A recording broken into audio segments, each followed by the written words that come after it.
gereja atau kan tempat-tempat apalah itu ngomong-ngomong soal DPR. Oke, halo semuanya.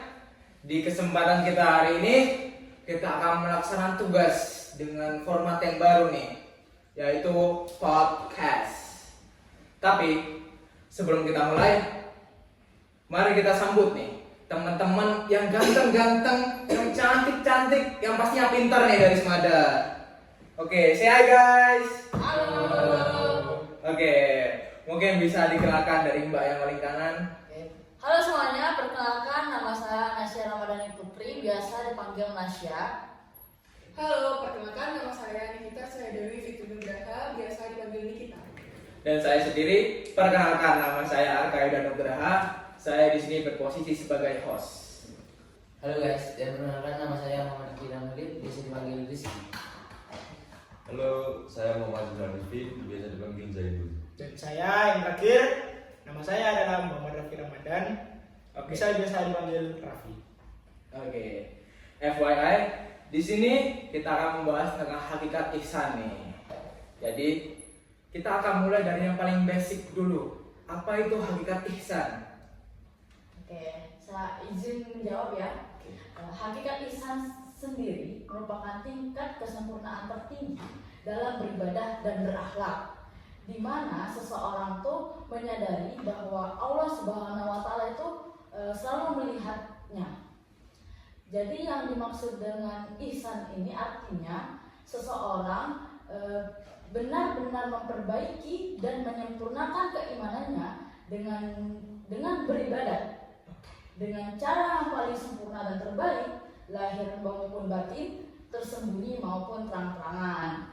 Saya sempat membaca sekilas nih tentang dalil yang berasal dari hadis yang diriwayatkan oleh Umar bin Khattab radhiyallahu anhu yang menceritakan tentang datangnya Nabi Muhammad SAW. Datangnya malaikat Jibril kepada Nabi Muhammad. Ketika itu malaikat Jibril bertanya kepada Nabi Muhammad.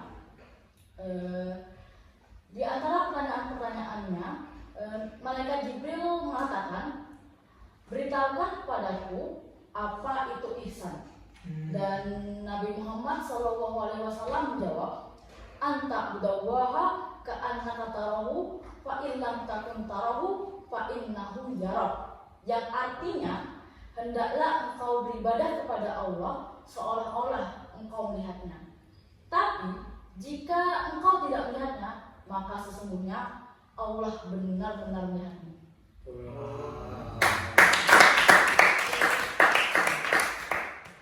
Di cerita barusan saya sepertinya sedikit salfok ya. Sepertinya kalau kita hidup di zaman nanti sedikit enak ya. Misal kita bingung atau kehilangan arah, sepertinya ketika kita bertanya itu langsung kepada orang yang tepat. Bener ya? Nah, pertanyaan saya ini, bagaimana cara menghadirkan perasaan yang diawasi Allah dalam kehidupan sehari-hari kita nih, Mbak? Dengan cara sholat, dengan cara mendekatkan, dengan cara berdoa kepada Allah, kita akan menghadirkannya. Oh, berarti balik lagi ke kehadiran Allah itu sendiri. Oke, untuk konsep hakikat ihsan sendiri. Kalau konsep hakikat ihsan itu ada 3. Yang pertama itu ihsan dalam beribadah kepada Allah.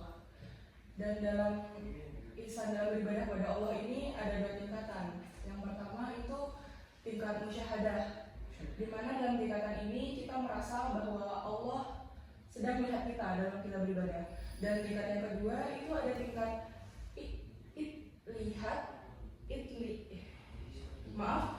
ittilah wal muraqabah.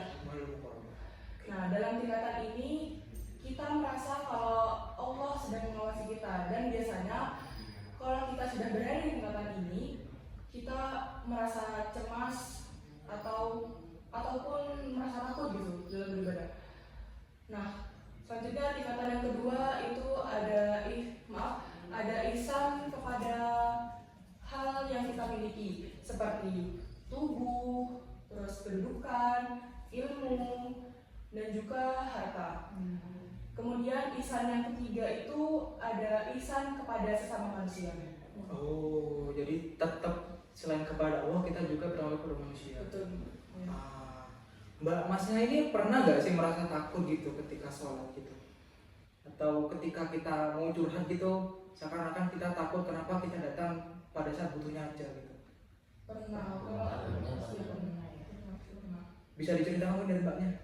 Mungkin kalau saya tuh kalau sudah benar-benar mendapat musibah banget, nah jadi rasanya tuh kita kan benar-benar kayak pengen minta sesuatu gitu kan ya.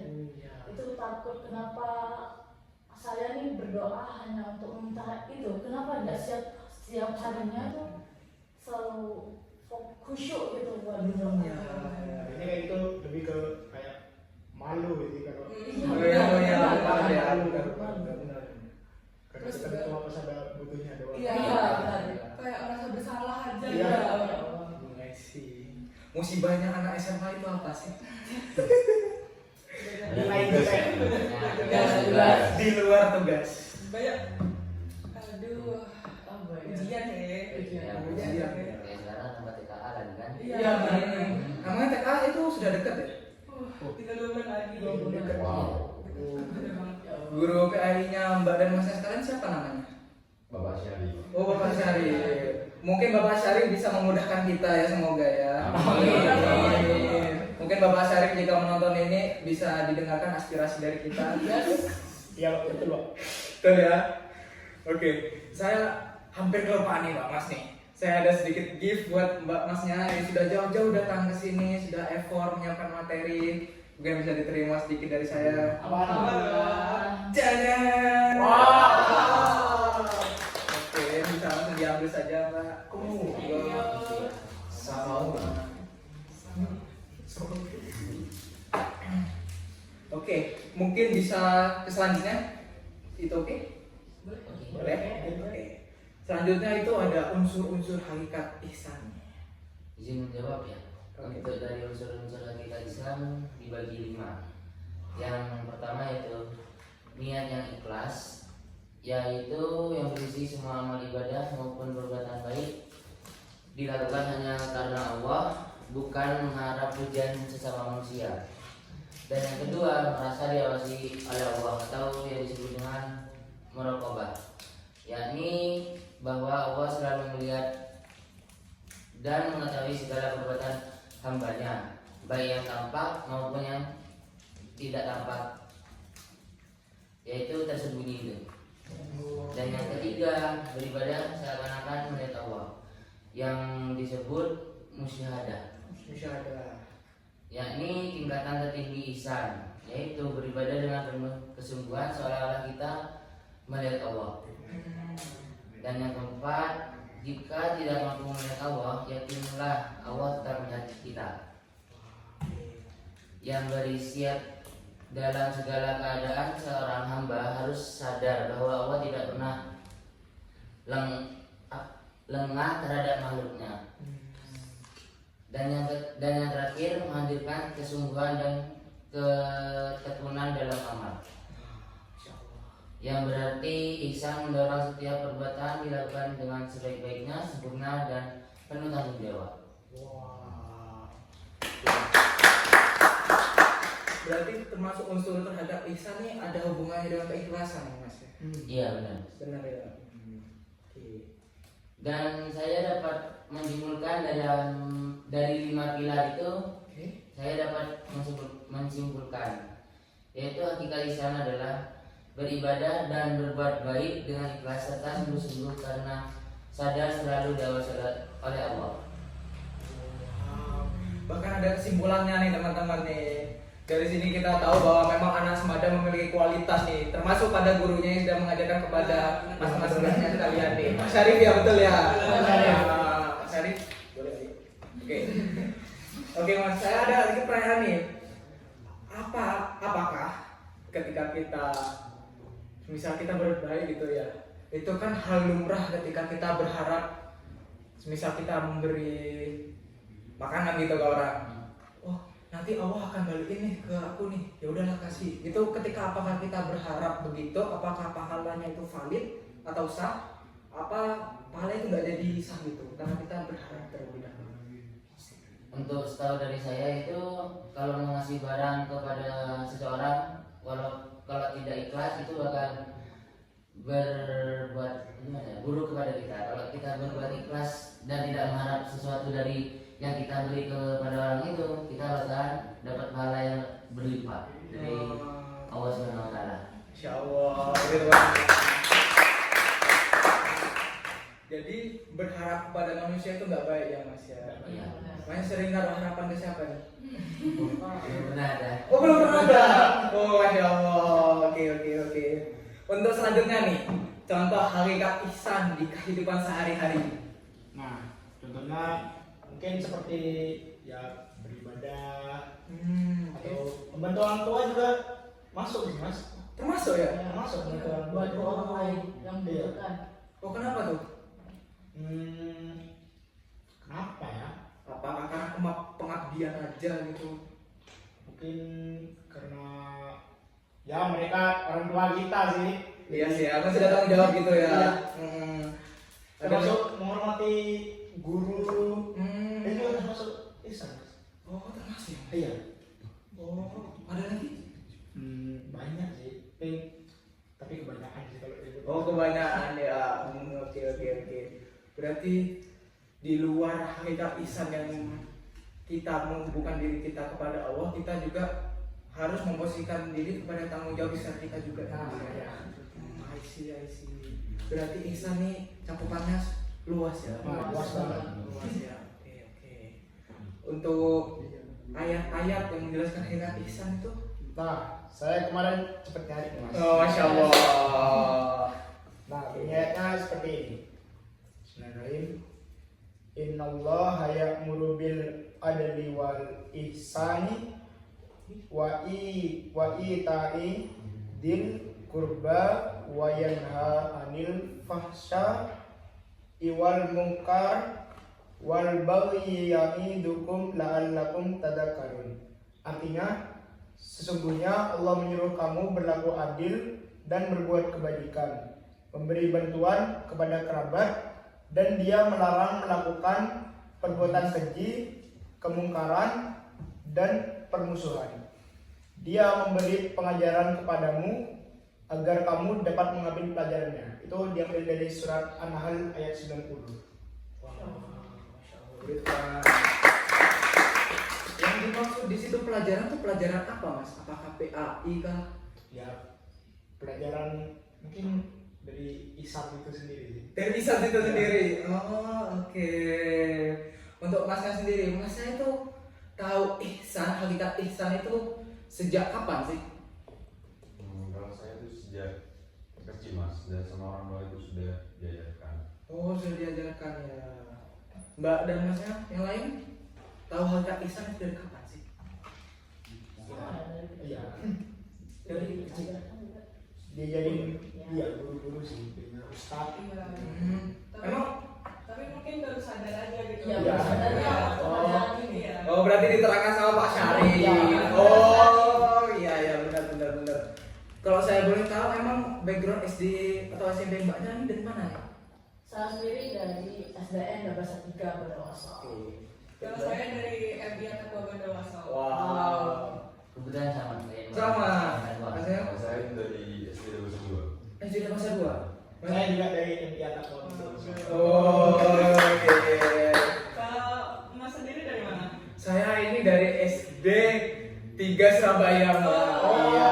jauh ya. Lumayan. Pernah tahu Mas? Pernah tahu? Apa? Pernah tahu sini atau? Kebetulan ikut dinas Bapak nih. Wow. Iya, Bapak saya DPR. Oh, iya, DPR. Kok jadi DPR ya? Maaf nih. Oke, saya ingin nih dari kelima yang sudah disampaikan oleh Mbak Masnya, kita akan kaji nih satu-satu nih ya. Apakah itu boleh? boleh. Boleh ya? Oke. Saya sudah di sini menyiapkan 5 pertanyaan per satu materi ini.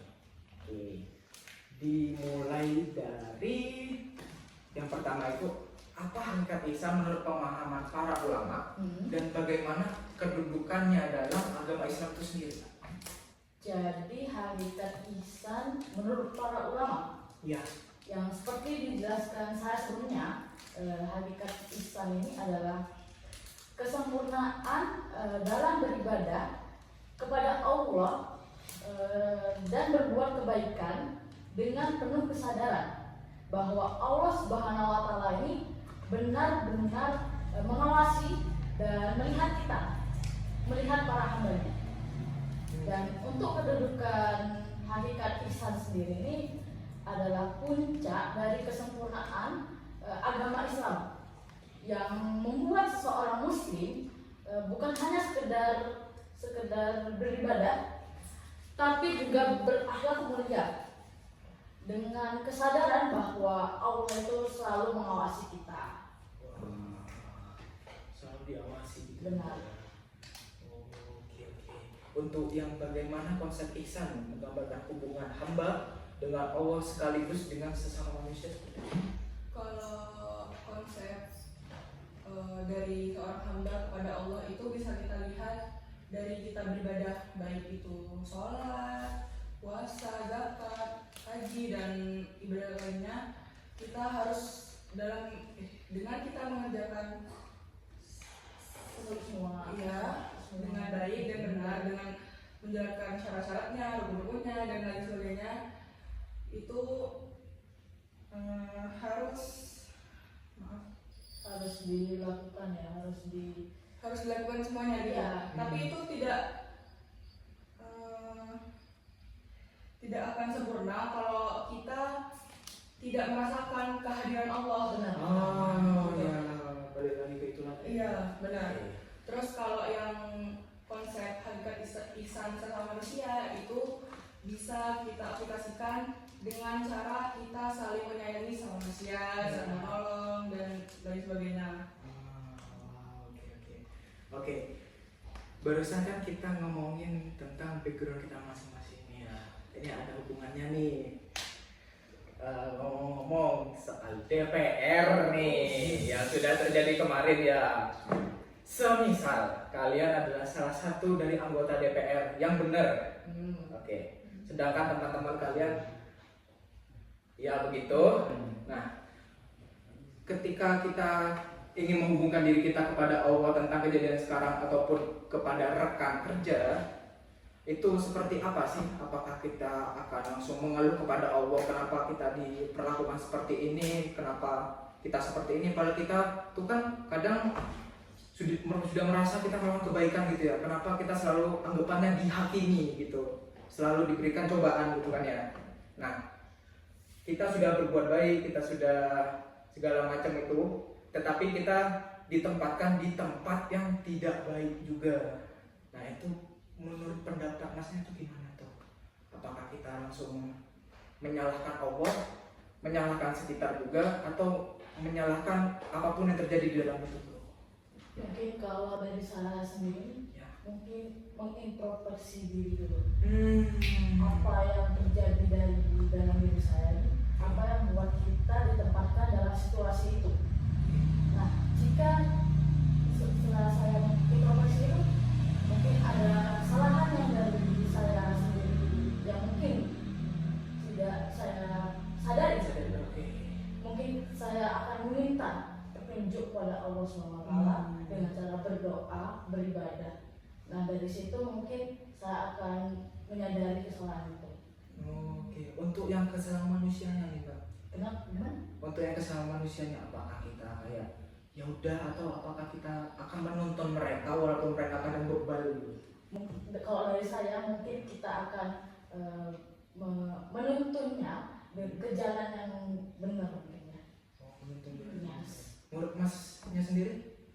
Iya, saya akan melakukan hal yang sama. Gitu ya. Dengan cara seperti apa tuh Mas mengajaknya? Ya, diajak baik-baik lah, jangan belak-belakan gitu kan, tidak enak sama teman-teman yang lainnya. Jangan nantangin. Iya. Isi ya. Kalau dari masnya? Kamu tuh sama seperti Gas. Kurang lebih sama gitu ya. Masnya sendiri nih. Sama juga Mas. Lo kenapa Mas? Gimana ya, untuk dari soal pertanyaannya dari masnya itu, soalnya kita harus mengajarkan sesama manusia itu saling tolong menolong dan berbuat baik kepada sesama manusia. Nah, eta anjir. Ya Allah. Masnya belajar dari Emi Atako ya? Iya. Pantas agamanya bagus. Masya Allah. Masya Allah. Masnya sholat 5 waktu? manusia gitu ya. Iya. Mas, ya. Di masjid atau di rumah Mas? Di rumah. Di rumah. Kalau di masjid itu waktu apa aja Mas? Kadang di sekolah itu pasti. Oh, karena tuntutan tugas apa? Enggak. Emang sedaran gitu ya? Iya. Oke. Untuk yang selanjutnya ini kok bukannya tarik ya. Sebentar ya Mas ya. Oke. Apa contoh nyata perilaku ihsan yang bisa dipraktikkan dalam kehidupan sehari-hari di rumah, sekolah, ataupun di masyarakat Mas? Di rumah ya seperti yang saya katakan tadi, seperti membantu orang tua, kayak wah koper nih ada inisiatif sendiri buat gua. Untuk di sekolah ya menghormati guru yang sopan lah, kayak sama guru. Yang di masyarakat? Masyarakat apa ya, mungkin jangan Gotong royong enggak sih? ya Wah, itu ya. Gotong royong itu Adalah sudah bagian dari kehidupan kita juga. Iya. Tersentuh saya dengan materi-materi guru sekalian ini. Berarti Pak Syarif nih benar-benar mendidik kalian ya? Oke. Untuk yang terakhir nih, mengapa hakikat ihsan dianggap sebagai puncak kesempurnaan iman dan akhlak seorang muslim? Karena ihsan menggunakan iman, Islam, iman tanpa ihsan itu bisa iman, dan Islam tanpa ihsan bisa hanya formalitas. Oh, seperti apa itu Mas? Bisa dilanjut dulu Mas? Dan ihsan memadukan dimensi spiritual, moral, dan sosial, sehingga seorang muslim bukan hanya taat beribadah tapi juga bermanfaat bagi sesama. Nabi Muhammad SAW pernah bersabda, jadi sesungguhnya Allah mewajibkan ihsan atas segala sesuatu. Hadis riwayat Muslim, yang artinya ihsan meliputi semua aspek hidup dan menjadi tanda kesempurnaan akhlak seorang muslim. Nah, kesimpulannya itu kita sejak dini secara tidak langsung sudah diajarkan ihsan. Jika tidak terus biasa, maka ihsan akan perlahan mulai hilang. Maka dari itu kita yang secara tidak langsung sudah diajarkan, teruslah asah dan aplikasikan di kehidupan sehari-hari agar menjadi sebagian dari hidup kita dan menjadi akhlak yang sempurna bagi seorang muslim. Seperti yang Mbak Mas tadi bilang, kalau Mbak Mas ini sudah tahu hakikat ihsan sebenarnya dari kecil, cuma baru tahu sekarang gitu ya. Mbak Mas bisa menyimpulkan sudah tahu dari kecil itu dari pendidikan dengan cara seperti apa? Apakah ketika ibu bilang kamu harus sholat ya karena Allah lihat kamu, apakah itu benar banget ya? Kalau dari Mas sendiri mungkin seperti apa tuh dulu?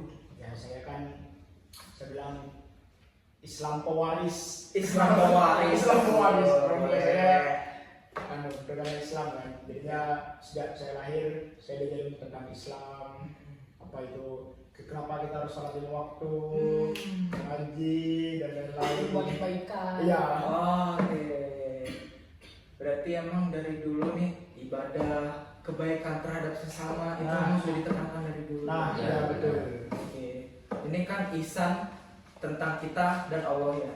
Tapi ada pula beberapa oknum yang mengatasnamakan itu untuk tujuan yang lain seperti jihad untuk bunuh diri. Ya kan? Mereka beranggapan ketika mereka melakukan itu mereka sudah membela kebenaran dengan cara menghancurkan gereja, menghancurkan tempat-tempat apalah itu.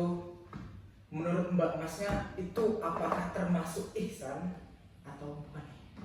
Karena kan mereka juga intinya dari mereka melakukan itu adalah mendekatkan diri kepada Tuhan dengan cara yang seperti itu. Mungkin bisa dijawab?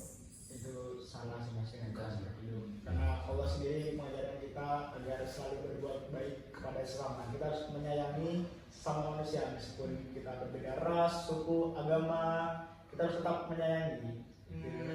Oke. Dan kita juga harus menghormati sama agama, Mas. Oh, Jika iya. kita melakukan apa itu Mas yang menghancurkan Gereja? gereja, sama aja kita tidak menghormati, Mas. Oke.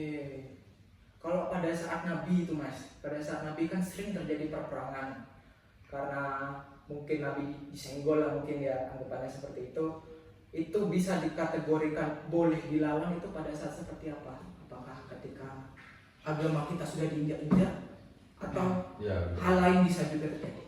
Iya, ya, karena itu sih Mas, agama. Tidak ya. Berarti Dulu kan Nabi kita berperang kita membela agama Oh, kita. berarti boleh dikatakan untuk berjihad ketika tujuannya itu jelas ya Pak? Ya. Bukan untuk menyebar teror. Teror itu Iya. bukan. Oke. Mungkin Mbak Masnya ada mau bertukar sharing nih. Kita masuk dalam babak sharing nih sekarang nih. Untuk seputar hadat ihsan itu sendiri. Mungkin ada yang mengganjal gitu biar kita komunikasi bersama-sama gitu. apa ya? Atau emang sudah karena Pak Syarif menjelaskan dengan seperti begitu bagusnya gitu supaya Mbak Masnya sudah paham gitu. Iya sih. Alhamdulillah sih. Berarti Pak, kita sudah saling berdiskusi kan kemarin, iya, jadi sudah mulai paham gitu. mulai Apalagi gitu. Pak Syarif sudah menjelaskan pada Wow. kita. Oh berarti ini Pak Syarif anggapannya Biasa. gitu dia. Bener ya Mbak Mas ya. Oke. Kalau di Semada nih, gimana sih perilaku kalian tentang untuk ihsan itu sendiri dari Mbaknya mungkin?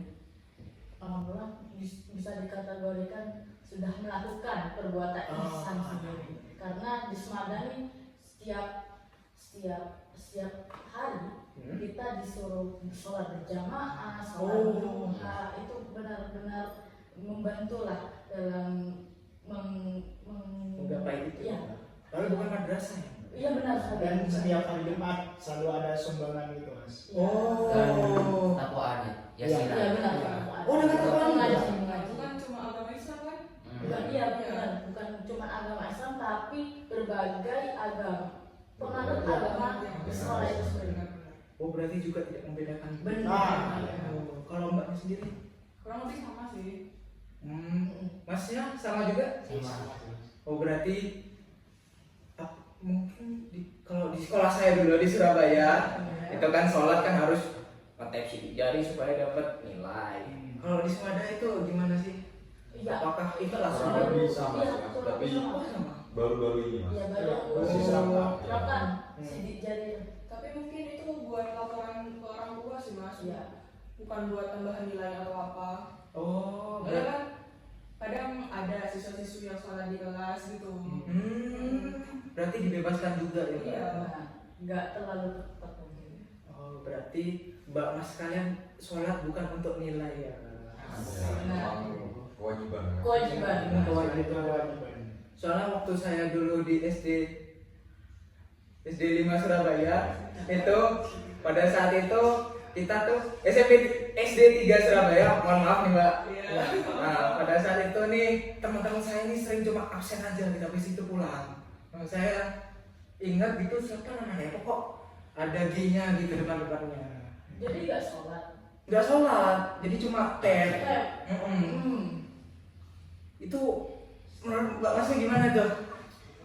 Kurang ajar. Kurang ajar ya? Menyepelekan. Iya. Tidak. Membohongi Tuhan. Oh iya Bang. Menggoceng Mas.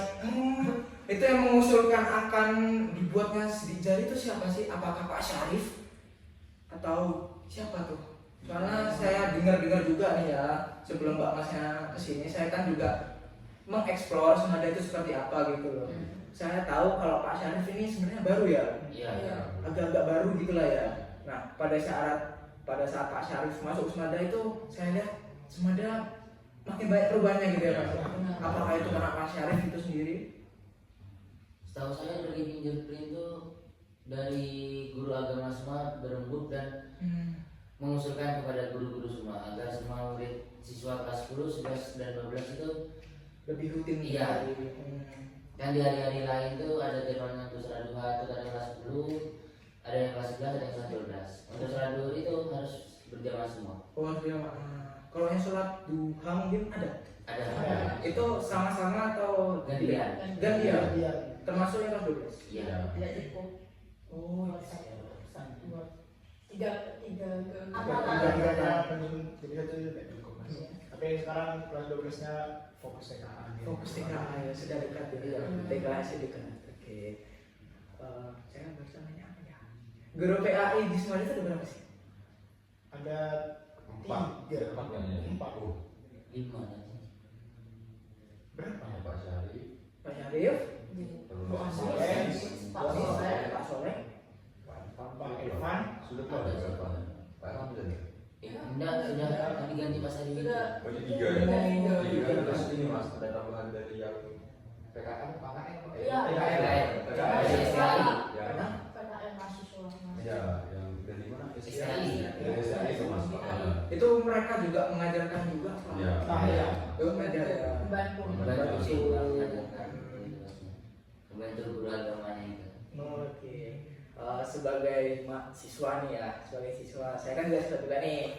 Kadang nih sedikit ada rasa pegel lah ke guru gitu ya. Nah, ketika rasa pegel itu hadir, bagaimana sih menurut Mbak Masnya ketika kita pegel, cara kita tetap sabar dan menghubungkan itu dengan takdir Allah atau ihsan, menyambungkan diri kepada Allah itu gimana sih? Apakah ya Allah hamba capek, mengapa engkau mengirimkan guru ini, apakah begitu? Dari Mbak Mas mungkin sendiri. Oke, kalau dari saya ya, apa ya? Memberikan saran ya. Iya, Bisa masukan. masukan pada gurunya. Mungkin kalau kita nggak suka, kita terus terang gitu apa yang bikin nggak suka. Tapi dengan cara sopan, dengan cara yang ya sopan lah, yang baik. Dan itu sudah termasuk ihsan terhadap sesama manusia kan ya. Oke. Sepertinya semua dari yang kita cakup pada ihsan hari ini, podcast kali ini benar-benar sudah terjawab semua, benar-benar sudah anggapannya kita sudah mengerti nih bahwa ihsan inti utamanya adalah menyambungkan diri kita kepada Allah, entah itu pada saat kita beribadah ataupun pada saat kita sedang bersosialisasi terhadap manusia-manusia di sekitar.